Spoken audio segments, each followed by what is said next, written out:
ابن کثیر میں, جسے عربی میں البدایہ والنہایہ کہتے ہیں, اس میں موجود ہے.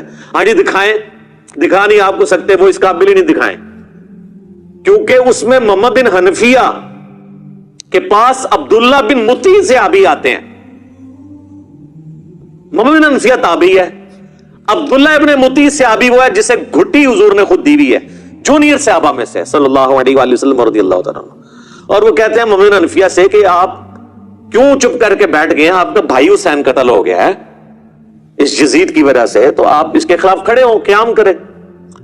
تو محمد بن حنفیہ کہتے ہیں کہ بھائی, اور عبداللہ ابن مطیع کہتے ہیں کہ اس کے کرتوت تو ایسے ہیں کہ آسمان سے پتھر برس پڑے, جو اس کے کرتوت ہیں برے. کہتے ہیں جی وہ شرابی, اور اس میں شرابی کے الفاظ بھی ہیں اور باقی الفاظ بھی. وہ کہتے ہیں جی کہاں لکھا ہوا ہے؟ تو وہ محمد بن حنفیہ کہتے ہیں کہ نہیں بھائی, میں نے تو جتنے دن میں اس کے پاس رہا ہوں, میں نے تو اس کے اندر کوئی چیز نہیں ایسی دیکھی, میں نے تو اسے نماز کا پابند اور سنت کا عامل پایا ہے. جن کے آباء و اجداد سنت کو توڑنے والے ہیں, ان کا وہ کہتے ہیں سنت کا عامل پایا ہے. تو وہ کہتے ہیں دیکھیں محمد بن حنفیہ نے توثیق کر دی اس کو. ویسے میں نے ایلبریٹ کیا ہے. پھر وہ باقیوں نے کہا حضرت جتنے دن آپ وہاں رہے ہیں نا, اتنے دن آپ نے اس کو ایسا پایا, یعنی اتنے دن وہ پگڑی بن کے نماز پڑھتا رہا رفع دین نال. پہلے تو نہ رفع دین کرتا سی, ننگے سر ہی پڑھتا سی نماز, یعنی وہ لبادے اڑے ہوئے ہوتے ہیں نا انہوں نے. تو یہ تو جتنے دن آپ رہے ہیں اتنے دن اس نے سر ڈھانپ کے نماز پڑھی ہے. تو عبداللہ بن مطیع صحابی ہے اور محمد بن حنفیہ تابعی ہے. جب صحابی اور تابعی کا قول ٹکرایا تو کس کی بات مانی جائے گی؟ صحابی کی. تو محمد بن حنفیہ کا تو قول فارغ ہو جاتا ہے پھر. اسی لیے شیخ زبیر علیزئی صاحب نے اپنے رسالے کے اندر یہ لکھا, انہوں نے کہا کہ اگر تم اس روایت کو صحیح مانو گے نا, پھر تو یہ بات ماننی پڑے گی کہ وہ زانی شرابی تھا, کیونکہ ہم تو صحابی کے پیچھے چلیں گے, تابعی کے پیچھے نہیں چلیں گے. تو یہ روایت بھی ان کے گھاٹے خود بخود فٹ ہو جاتی ہے. چوتھی جو ایک چیز ہے دفاع والی, وہ کہتے ہیں صحابہ کرام نے بیعت کر لی تھی. وہ میں آپ کو پہلے ہی کتنا بتا چکا ہوں کہ صحیح بخاری 4827 تلوار کی زور پہ بیعت ہوئی ہے, اور صحیح بخاری 6830 نمبر حدیث میں حضرت عمر نے کہا تھا کہ جس کی زبردستی بیعت لی جائے گی اس کا انجام قتل و غارت ہوگا. یہ تو ٹاپک میں ڈسکس کر چکا ہوں, اب کوئی نہیں کہے گا جی وہ کہتے ہیں عبداللہ بن عمر نے بیعت کی ہوئی تھی جی. تو وہ عبداللہ بن عمر نے شرائط کے ساتھ بیعت کی تھی. اور مجھے بتائیں, وہ کہتا ہے نہیں بخاری مسلم میں آتا ہے عبداللہ بن عمر نہ جا کے نا مدینہ شریف میں لوگوں سے کہتے تھے کہ بیعت نہ توڑو یزید کی. اچھا وہ جن لوگوں سے جا کے کہہ رہے تھے وہ بریلوی دیوبندی اہل حدیث تھے, شیعہ تھے, یا صحابہ اور تابعین تھے؟ تو ان صحابہ اور تابعین کی قول کی کوئی قدر نہیں ہے. ہم سمجھتے ہیں کہ اس میں عبداللہ بن عمر کا قول شاذ ہے, اکثریت کا وہی موقف تھا. اور پھر عبداللہ بن زبیر جو ڈٹے رہے آخری وقت تک, وہ صحابی نہیں ہے, ایک قول لے لیتے شاذ. وہ عبداللہ بن عمر تو پھر دیکھ لیں آپ, صحیح بخاری میں آتا ہے عبداللہ بن عمر جو پوری زندگی بنو امیہ کا ساتھ دیتے رہے نیوٹرل بن کے, کبھی ان کا حصہ نہیں بنے, لیکن نیوٹرل بننا بھی ساتھ تھا. آخری عمر میں تو وہ پچھتاتے تھے. صحیح بخاری میں آتا ہے ان کو تو قتل ہی حجاج بن یوسف نے کروایا, ان کے پاؤں میں نیزہ مروا کے. اور المستدرک الحاکم کے اندر آتا ہے کہ عبداللہ بن عمر کہتے تھے مجھے پوری زندگی نہ میں نے کبھی نماز چھوڑی نہ کبھی روزہ, مجھے پوری زندگی کسی نیک عمل کے چھوٹنے کا کوئی غم نہیں ہے, جو مجھے یہ غم ہے کہ میں نے مولا علی کے ساتھ مل کر باغیوں کے خلاف قتال کیوں نہیں کیا. تو آخری عمر میں جو عبداللہ بن عمر کو بات سمجھ آئی نا, وہ حضرت علی کے ساتھیوں کو ان کی زندگی میں سمجھ آ گئی, کچھ کو واقعہ ہرا کے بعد سمجھ آئی, اور حضرت عبداللہ بن عمر کو آخری عمر میں سمجھ آئی جا کے. بہرحال حضرت عبداللہ بن عمر کا رجوع اس میں مل گیا, لہٰذا ان کے پیچھے کوئی نہ چھپے گا جی وہ بیعت سے روکتے تھے. جب ان کو ہاتھ لگے تو ان کو پتا چل گیا کہ یار میں تو ان کے ساتھ چلتا رہوں, میرے ساتھ بھی انہوں نے ہاتھ کر دیے. پانچواں وہ کہتے ہیں جی کوفیوں نے مارا ہے جی, اہل شام نے نہیں مارا, وہ تو شام کی طرف جا رہے تھے جی. تو میں نے بتایا بھائی کوفیوں نے مارا ہے, ظاہر ہے کوفے میں عبید اللہ ابن زیاد گورنر کوفہ جو ہے یزید کی لگایا تھا. آج اگر کہتا ہے پنجاب پولیس نے کیا تو اس کا یہ مطلب نہیں کہ پرائم منسٹر سے کوئی تعلق نہیں ہے, وہ انہی کے انڈر ہے, لہذا یہ بھی پلی غلط ہے. اس میں پہلے بھی ڈسکس کر چکا. چھٹا وہ کہتے ہیں کہ جی وہ دیکھیں جی 3 شرطیں رکھ لی تھی جی حضرت حسین علیہ السلام نے, وہ تو تیار تھے. انہوں نے کہا کہ مجھے یزید کے پاس جانے دو, میں ہاتھ رکھ کے بیعت کر لیتا ہوں. سبحان اللہ. اور سر یہ ہو جاتا تو عبید اللہ ابن زیاد نے لڑیاں ڈالنی تھی اور اس نے کہنا تھا حضرت آپ کے ابا جان حضرت معاویہ رضی اللہ تعالیٰ عنہ پوری کوشش کر کے 4 سال جو کام نہیں کروا سکے کہ حسین سے بیعت لیں آپ کے لیے، میں نے دیکھے کتنا کارنامہ کر دیا ہے. تو یزید ابن معاویہ نے اسے اور نوازنا تھا کہ یار تو واقعی بڑا سمجھدار قسم کا میرا گورنر نکلا ہے. وہ کہانی وہ بنائے جو فٹ ہوتی ہو، یا مجھے شام جانے دو، یا واپس مدینے جانے دو، یا مسلمانوں کی کسی سرحد پہ بھیج دو، میں جا کے قتال کروں. وہ تو جی بس کینسر ان کو پتا چل گیا تھا کہ یہ کوفیوں نے ہمارے ساتھ دھوکہ کیا اور یہ وہ کیا. اچھا جی، یہ سٹوری بالکل فٹ نہیں بیٹھتی. اور یہ جس کتاب سے لے کے آتے ہیں نا، انصاب الاشراف وہ کتاب ہے امام بلازری کی، پہلے 300 سال میں مسلمانوں کے ایک بڑے ائمہ میں سے. انصاب الاشراف یعنی وہ کتاب جس میں بڑے بڑے جو اشرافیہ ہیں، بڑے بڑے خاندانوں کے جو لوگ ہیں، ان کے فضائل بیان ہوئے ہیں. یعنی اس میں بنو ہاشم کے بھی، بنو امیہ، بنو عباس کے، اور جس میں بایوگرافی بھی لکھی ہے صحابہ اور تابعین کی، اس میں سے وہ لے کے آتے ہیں، کہتے ہیں جی اس کے اندر یہ موجود ہے. اور شیخ زبیر صاحب نے بھی فضائل صحابہ اپنی کتاب میں نا یہ لکھ دیا، لیکن انہوں نے انصاف یہ کیا کہ انہوں نے کہا کہ اس کی سند حلال بھی نہیں، یہ صاف تک تو ثابت ہے، لیکن حلال بھی نہیں، یہ صاف کا واقعہ کربلا میں ہونا بھی ثابت ہونا چاہیے نا. تو پھر مرنے سے پہلے انہوں نے اس کتاب سے ہی رجوع کر لیا. شیخ زبیر صاحب نے آخر میں اعلی حدیث رسالے میں لکھ دیا کہ انصاب الاشراف جو کتاب ہے یہ اپنے مصنف سے ثابت ہی نہیں ہے. ویسے زیادہ میجورٹی کا یہی موقف ہے کہ اپنے مصنف سے ثابت ہے، لیکن زبیر علی صاحب گھبرا گئے تھے. وہ مجھے کہتے تھے کہ اگر یہ انصاب الاشراف کو انہوں نے صحیح مان لیا نا تو پھر حضرت معاویہ کا کیا بنے گا، حضرت ابو سفیان کا کیا بنے گا. کیونکہ اسی انصاب الاشراف میں بالکل صحیح سند کے ساتھ ایک چیز موجود ہے جو باقی اہل سنت کی کتابوں میں کوڈ ورڈز میں ہے.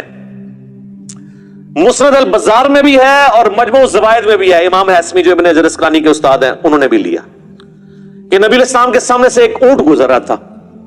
آپ نے فرمایا کہ اونٹ پہ بیٹھے ہوئے پہ بھی اللہ کی لعنت، اس کی مہار پکڑنے والے پہ بھی اللہ کی لعنت، اس کو ہانکنے والے پہ بھی اللہ کی لعنت. یہ حدیث ختم. اس حدیث سے کون سی خدمت ہوئی ہے پتہ ہی نہیں کہ کون ہوا، کیا ہوا، کس وجہ سے لعنت ہوئی. مسند البزار اور مجموع الزوائد میں یہ دوری روایت ہے، لیکن انصاب الاشراف میں ان 3 بندوں کے نام ہے. وہ میں کوڈ ورڈز میں آپ کو بتا دیتا ہوں. اونٹ کے اوپر امیر شام کے والد محترم بیٹھے ہوئے تھے. اونٹ کی مہار امیر شام کے ہاتھ میں تھی. امیر شام میں یزید کو نہیں کہہ رہا، ان کے والد کو کہہ رہا ہوں. اور ہانکنے والے امیر شام کے بھائی تھے. جو مسند البزار اور مجموع الزوائد میں لکھا ہے کہ اونٹ بیٹھے ہوئے پہ بھی لعنت، ہانکنے والے پہ بھی لعنت، مہار والے پہ بھی لعنت. تو شیخ زبیر صاحب کہتے تھے اس روایت کو بھی صحیح ماننا ہے. تو انہوں نے کہا حضرت معاویہ کو بچانے کا، ابو سفیان کو بچانے کا رضی اللہ عنہما طریقہ یہ ہے کہ اس کتاب سے اعلان برات کر. اب اس میں اور بھی بہت ساری روایتیں ہیں، ٹھیک ہے. یزید کے آباء و اجداد کے تابوت آگ میں ہیں، وہ ہم نہیں بیان کرتے آپ سے، ٹھیک ہے. اور بھی کافی ساری چیزیں. تو اس کتاب سے انہوں نے جان چھڑا لی کہ چھوڑو ہے. تو لہذا آندہ کو 3 شرائط والی بتایا نا، ان کو 3 شرائط والی کتاب مننی ہے،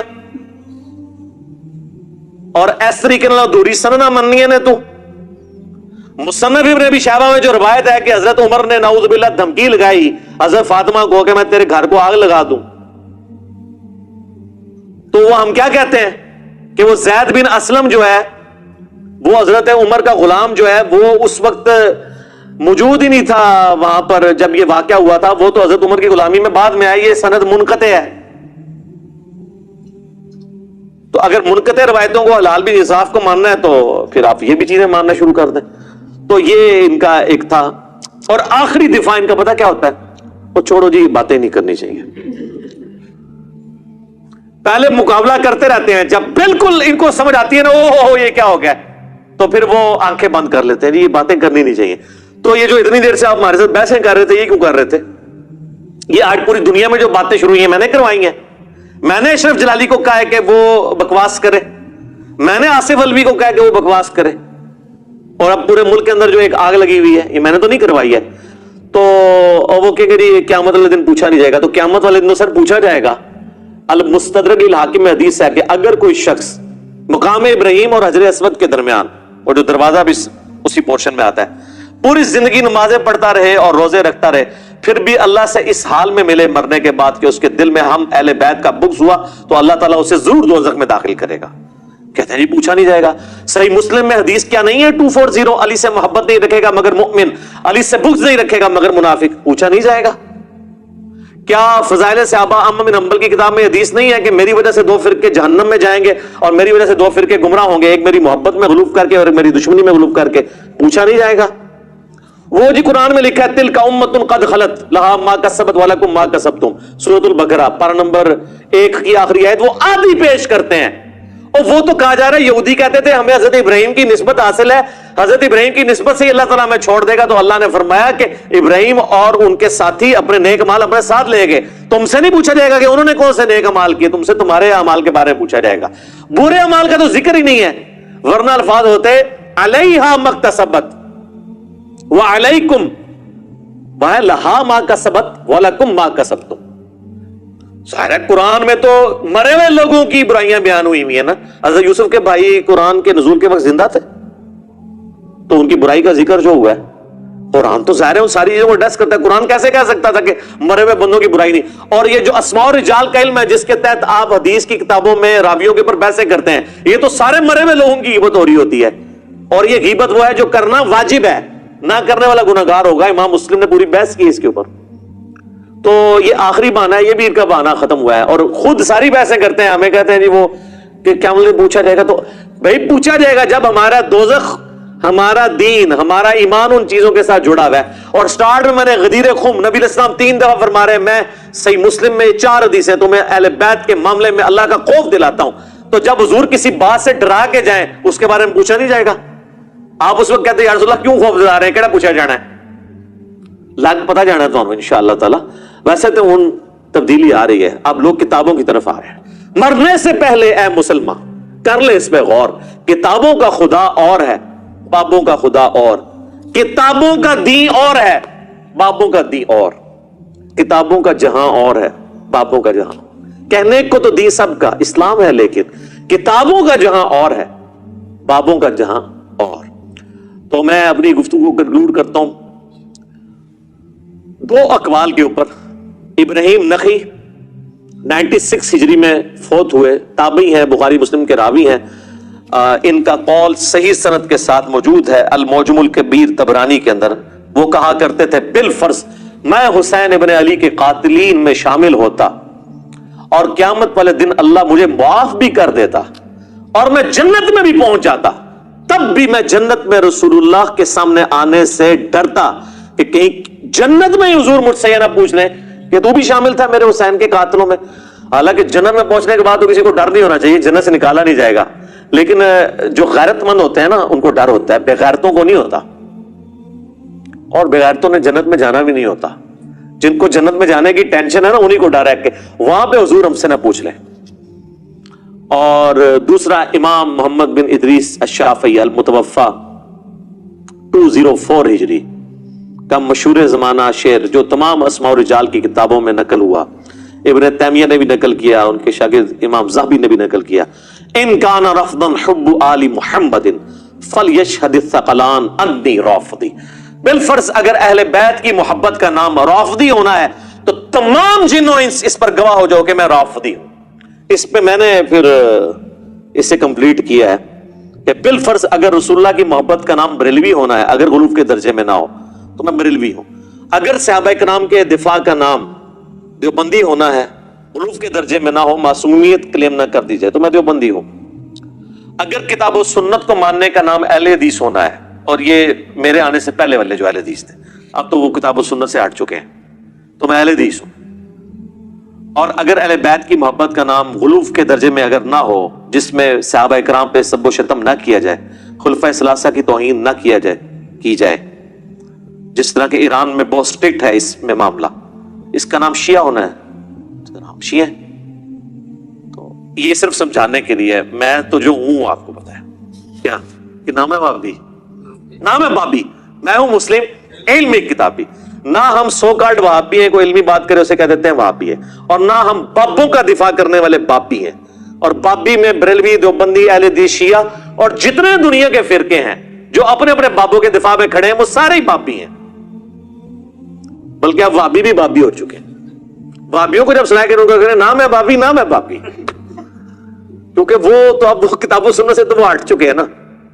تو اس کے علاوہ بھی کئی ایک باتیں ہو سکتی تھی، لیکن یہ نشست متحمل نہیں ہے کہ ہم ڈیٹیلز میں جائیں. باقی میں نے سب کچھ کر دیا. یہ ریسرچ پیپر منگوا کے پڑھیں، آپ ڈاؤن لوڈ کریں ahlesunnatpak.com سے، ڈاک میں منگوا سکتے ہیں.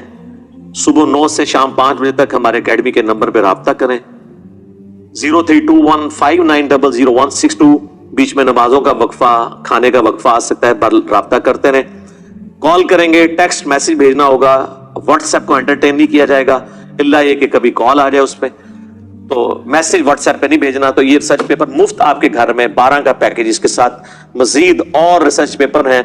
ٹوٹل 12 کا پیکج، 3 اذکار کارڈ اور 9 ریسرچ پیپر بالکل مفت آپ کے گھر آئے گا. صرف TCS کے 300 روپیز آپ نے دینے ہیں. تو انشاءاللہ تعالیٰ آپ کو یہ سارے حقائق پتہ چل جائیں گے، اور آپ کو پتہ چل جائے گا کہ یہ بنو امیہ نے اس امت کے ساتھ کیا کیا ہے. اور یقین جانے کہ یہ اگر ایشو اس وقت گرم نہ ہوتا تو میں نے کبھی بھی یزید کے معاملے میں بات کرنی نہیں تھی. میں یہ سمجھتا ہوں کہ یزید کے معاملے کو اٹھانا ہمارے سنیت کے مقدمے کو کمزور کرتا ہے. اصل مسئلہ یزید سے پہلے بگڑ چکا تھا. وہ لوگ پھر سامنے نہیں آتے ہیں، یعنی بنو امیہ، اور وہ یزید کے پیچھے چھپنے کی کوشش کرتے ہیں. یزید کی تو کوئی اوقات ہی نہیں ہے سر. اس لیے اب آپ دیکھ رہے ہیں کہ وہ کہتے ہیں یار یزید کو اب جو مرضی کہہ لو، ٹھیک ہے. بلکہ اب تو اہل حدیث کے اندر بھی 2 پارٹیاں پیدا ہو گئی ہیں، ٹھیک ہے. تو بہرحال ہم نے کوشش کی ہے کہ ہم کتابی باتیں آپ سے کریں، حکمرانوں کی لکھائی ہوئی تاریخ نہیں، بلکہ محدثین کی محنت سے جمع کی ہوئی صحیح الاسناد احادیث. اس میں جو حق بات میں نے کہی اللہ تعالیٰ ہمارے دلوں میں راسخ فرمائے، اور اگر کوئی غلط بات میرے منہ سے نکل گئی تو اللہ تعالیٰ ہمارے دلوں سے اسے دھو دے، ہمیں معاف بھی فرما دے. ہمیں کتاب و سنت کی تعلیمات پر عمل کر کے دوسرے بھائیوں تک پہنچانے کی توفیق عطا فرمائے. سبحانک اللہم و بحمدک، اشہد ان لا الہ الا انت، استغفرک و اتوب الیک. صلاۃ بر محمد و آل محمد.